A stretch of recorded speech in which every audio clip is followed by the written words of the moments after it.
सत्य की जीत हुई है, ईमानदारी कमाई है अपनी जिंदगी में, ये कहना है अरविंद केजरीवाल का। और ये बात रखते रखते वो किस तरह से भावुक हुए हैं मीडिया के कैमरों के आगे आपने देखा। उनकी आंखें नम हो गई थी। अरविंद केजरीवाल ने सीधे तौर पर कहा कि ये भाजपा का षड्यंत्र था, मोदी शाह ने राजनीतिक षड्यंत्र रचा, ये आम आदमी पार्टी को खत्म करने का षड्यंत्र रचा गया, लेकिन भारतीय न्यायपालिका पर उन्हें पूरा भरोसा था और सच्चाई की जीत हुई है। ये कहते कहते अरविंद केजरीवाल किस तरह से कैमरों पर भावुक भी हुए, ये तस्वीरें भी आज पूरे देश ने देखी। तो दिल्ली शराब नीति केस से जुड़ी ये बड़ी खबर आपको बता रहे हैं, जिसमें ना सिर्फ अरविंद केजरीवाल जो करीब 6 महीने जेल में रहे, मनीष सिसोदिया जो इस मामले में करीब 2 साल जेल में रहे, कई जो है जमानत याचिकाएं लगाई गई थी, लेकिन किस तरह से वो खारिज हुई हैं और तब जाकर उन्हें जमानत मिली और अब राउज एवेन्यू कोर्ट ने बरी कर दिया है इस मामले से।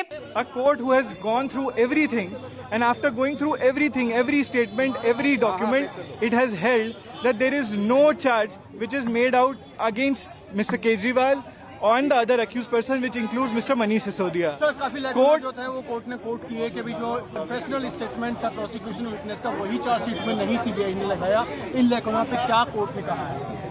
I would not go to everything, but court ने एक रिमार्क किया है कि court during the proceedings in charge had asked for the confessional statement which was made in 3064. The investigating officer perhaps had stated that it is not with him. The court has noted that in the sealed cover it is very much there. It was a copy which was given to him, and that statement was never produced in the charge sheet.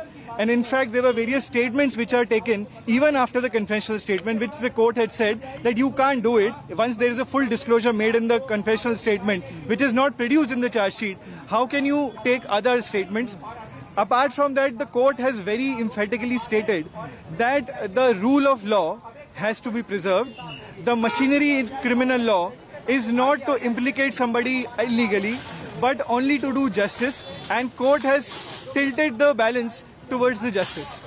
Sir एक और चीज कही, जो price fixation का मामला था उसमें कहा कोर्ट ने कि वो पूरा डेलिब्रेशन डिस्कशन और जो ईएम का अप्रूवल था उसके बाद ही किया गया। सो एलिगेशन सीबीआई का ये था कि जो पॉलिसी बनाई गई उसमें मैनिपुलेशन किया गया, उसमें फर्जी दस्तावेज जोड़े गए। कोर्ट ने ये कहा है कि जब एक्साइज पॉलिसी बनी उसके जितने भी एविडेंस, जितनी भी कोर्ट फाइल, जितने भी कैबिनेट नोट, जितने भी ऑफिशियल नोटिंग है, अगर आप उनको देखेंगे तो आप पाएंगे that the policy has been put to every institution in the machinery, and it cannot be said that only one person has made this. In fact, the court has drawn a parallel where the court had said that the policy was also given to the office of Honorable LG. Honorable LG has also looked at it, and Honorable LG has also approved the policy.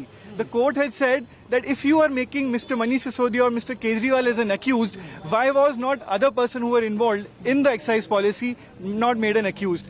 After that, the court had said that after seeing what has happened, how the policy was framed, it is actually seen that every institution, every stakeholder has been taken into confidence, and the file has gone to every stakeholder, and at no point of time there was any doubt which was framed at that contemporaneous point of time against the policy.